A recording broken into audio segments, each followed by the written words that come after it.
திவ்யாவையும் எஃப்ஜேவும் தான் first reentry கொடுத்தாங்க. கொஞ்சம் நேரம் கழித்து கனியும் சுபிக்ஷாவும் வீட்டுக்குள்ளே வந்தாங்க. கனியும் சுபிக்ஷாவும் விக்ரம சின்ன ஒரு ப்ராங்க் பண்ணுறேன் அப்படின்னு சொல்லிட்டு அதுக்கப்புறமா சகஜமாக பேச ஆரம்பிச்சிட்டாங்க. முதல்ல ரீஎன்ட்ரி கொடுத்தாங்களே வியானா, ரம்யா, பிரவீன்ராஜ் இவங்கெல்லாம் வந்த உடனே வீட்டில் ஃபைனலிஸ்டாக இருக்கவங்க போட்டு நல்லா ரோஸ்ட் பண்ணாங்க. இவங்க எந்த அளவுக்கு ரோஸ்ட் பண்ணாங்களோ அதை விட பல மடங்கு விஜய் சேதுபதி அவங்க எல்லாருமே வச்சு செஞ்சுட்டாரு. அதனால் அதுக்கப்புறமா ரீஎன்ட்ரி கொடுக்குறவங்க எல்லாருமே மோட்டிவேஷனாக தான் பேசுகிறாங்களே தவிர்த்து யார் என்ன தவறு பண்ணாலும் அதை எடுத்து சுற்றி காட்டுற மாதிரி யாரும் பேசுறது கிடையாது. பிக் பாஸ் வீட்டில் ஒரு 2-3 நாளாக எந்த ஒரு கண்டென்ட்டும் கொடுக்கறதுக்கு இல்லை. அதனால் திவ்யா எது பேசினாலும் எடுத்து போட்டுடுறாங்க, திவாகர் என்ன பேசினாலும் எடுத்து போட்டுடுறாங்க.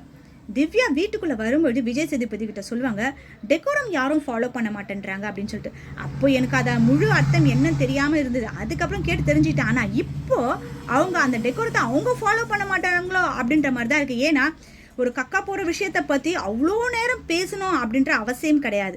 ஆனால் அதையே முழுக்க எடுத்து பேசுகிறவங்களுக்கு சுத்தமாக அவங்க சொன்ன விஷயத்த மறந்துட்டாங்களோ அப்படின்ற மாதிரி தான் எனக்கு தோணுது. எப்பவுமே எல்லா பிக் பாஸ்லையுமே வந்து பார்த்தீங்கன்னா இந்த கடைசி வாரம் நீங்கள் டைட்டில் வின் பண்ணிங்கன்னா அந்த இடத்துல நீங்கள் என்ன பேசுவீங்களோ அதை பேசுங்க அப்படின்னு சொல்லியிருந்தப்பல அதே மாதிரி முதல்ல சபரி வந்து பேசினப்பல அவர் நார்மலாக பேசினார். விக்ரமும் வந்து பார்த்தீங்கன்னா அவருக்கு ஏற்ற ஸ்டைலில் பேசினார். திவ்யாவும் அவங்களுக்கு ஏற்ற மாதிரி பேசினாங்க.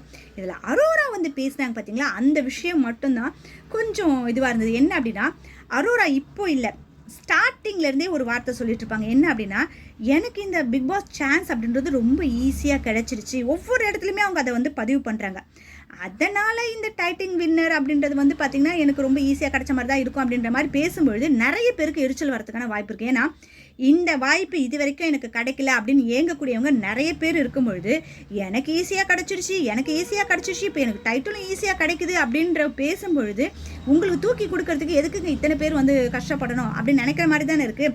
இனிமேல் அதை எந்த இடத்துலையும் அவங்க பதிவு பண்ணாமல் இருந்தால் ரொம்ப நல்லா இருக்கும் அப்படின்னு நான் நினைக்கிறேன். அரோரா பேசுனதை நீங்கள் கேட்டிருப்பீங்கன்னு நினைக்கிறேன். நீங்கள் என்ன நினைக்கிறீங்க அப்படின்றத கமெண்ட்டில் சொல்லுங்கள்.